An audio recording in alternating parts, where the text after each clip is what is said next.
తెలంగాణలో కాంగ్రెస్ పార్టీకి ఎన్నికల టెన్షన్ పట్టుకుందా? ఏ పార్టీ అయినా 4 ఏళ్ల పాలన తర్వాత ఎన్నికలపై మాట్లాడుతుంది. కానీ కాంగ్రెస్ పార్టీ 2.5 ఏళ్ల టైం ఉన్నా ఇప్పటి నుంచే ఎన్నికల్లో గెలిచే స్థానాల గురించి అంచనాలు వేస్తోంది. తాజాగా ఖమ్మం జిల్లా జగన్నాథపురంలో రైతు ఆశీర్వాద సభలో ప్రసంగించిన సీఎం రేవంత్ 2029 అసెంబ్లీ ఎన్నికల్లో కాంగ్రెస్ 117 సీట్లు గెలుచుకుని రెండోసారి అధికారం ఏర్పాటు చేస్తుందని ధీమా వ్యక్తం చేశారు. తన అంచనా ఖచ్చితంగా జరిగి తీరుతుందని ఆయన అంటున్నారు. కానీ అసెంబ్లీ ఎన్నికలు 2023లో జరిగాయి కాబట్టి నెక్స్ట్ ఎన్నికలు 2028లో జరగాల్సి ఉంటుంది. ఒకవేళ జమిలీ ఎన్నికలు జరపాలని కేంద్రం నిర్ణయించుకుంటే అప్పుడు 2029లో ఏపీతో పాటు తెలంగాణ అసెంబ్లీ ఎన్నికలు కూడా జరిగే అవకాశాలు ఉంటాయి. డిలిమిటేషన్ తర్వాత 182 అవ్వనున్న అసెంబ్లీ సీట్లు ప్రస్తుతం తెలంగాణ అసెంబ్లీలో 119 సీట్లు ఉన్నాయి. డిలిమిటేషన్ తర్వాత ఇవి 182కు పెరుగుతాయని రేవంత్ రెడ్డి చెప్తున్నారు.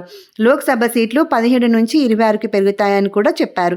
ఈ లెక్కలు డిలిమిటేషన్ బిల్లు 2026 సంబంధిత అంచనాలపై ఆధారపడి ఉన్నాయి. 117 సీట్లు అంటే ఎంత శాతం?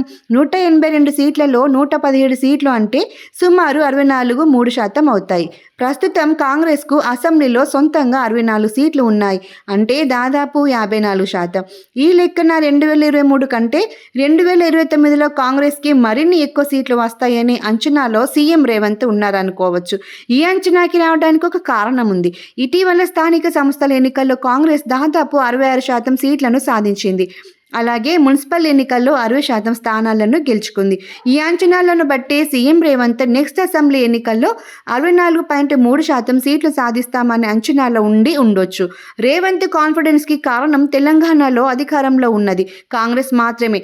మరో స్థానం సిపిఐ కలిగి ఉంది. ఇలా కూటమిగా ప్రభుత్వం ఉంది. నెక్స్ట్ ఎన్నికల్లో కాంగ్రెస్ ఒకవైపు, మిగతా ప్రతిపక్షాలన్నీ ఒకవైపు ఉండగలవు. అలా చూస్తే కాంగ్రెస్ 60% స్థానాలను గెలుచుకుంటుంది అనుకుంటే మిగతా పార్టీలకు మిగిలేవి 40% స్థానాలే. అంటే కాంగ్రెస్ ఈజీగా గెలవగలదు. ఒకవేళ 2023 ఫలితాలను లెక్కలోకి తీసుకుంటే కాంగ్రెస్కి 39.40% ఓట్లు వచ్చాయి.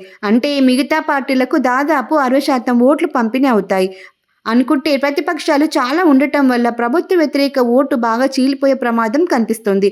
బీఆర్ఎస్, బీజేపీ, భారత రాష్ట్ర సేన, సిపిఎం, జనసేన, టీడీపీ ఇలా అనేక పార్టీలు ఓట్లను చీల్చే పరిస్థితి రాగలదు. అప్పుడు ఏ ప్రతిపక్ష పార్టీకి మెజార్టీ సీట్లు రాకపోతే కాంగ్రెస్ బెనిఫిట్ పొందగలదు. అందుకే రేవంత్ అంత కాన్ఫిడెన్స్తో ఉన్నారు. ప్రజలు ఏమనుకుంటున్నారు? కాంగ్రెస్ పాలనలో 2.5 ఏళ్లు గడిచిపోయాయి. ఈ కాలంలో జరిగిన అన్ని ఎన్నికల్లో కాంగ్రెసే గెలిచింది.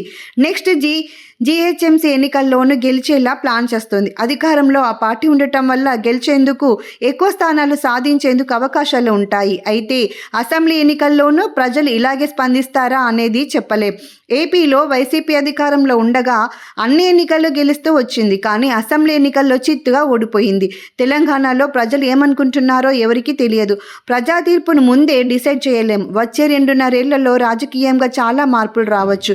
రాజకీయాలు డైనమిక్గా ఉంటాయి. పార్టీలు తీసుకునే నిర్ణయాలు, పొత్తులు ఇలా ఎన్నో అంశాలు ఫలితాల్ని డిసైడ్ చేయగలవు. మరి రేవంత్ ఎందుకు ఇప్పటి నుంచే ఇలా అంటున్నారు అంటే దానికి కారణం ప్రతిపక్షాలే. రేవంత్ పని అయిపోయింది, కాంగ్రెస్ ఇక సర్దుకుపోవడమే, ఈసారి ఎన్నికల్లో ప్రజలు గట్టిగా బుద్ధి చెప్తారు అంటూ ప్రతిపక్షాలు చేస్తున్న వ్యాఖ్యల్ని బలంగా తిప్పికొట్టేందుకు రేవంత్ ఫుల్ కాన్ఫిడెన్స్తో కౌంటర్లు ఇస్తున్నారు. పైగా రాసి పెట్టుకోమంటున్నారు. అలా అనడం ద్వారా రేవంత్ చెప్తే జరుగుతుంది అనే ఫీలర్ని ప్రజల్లోకి వదులుతున్నారు. ఇలా వ్యూహాత్మక రాజకీయాలు ఇప్పటి నుంచే కనిపిస్తున్నాయి.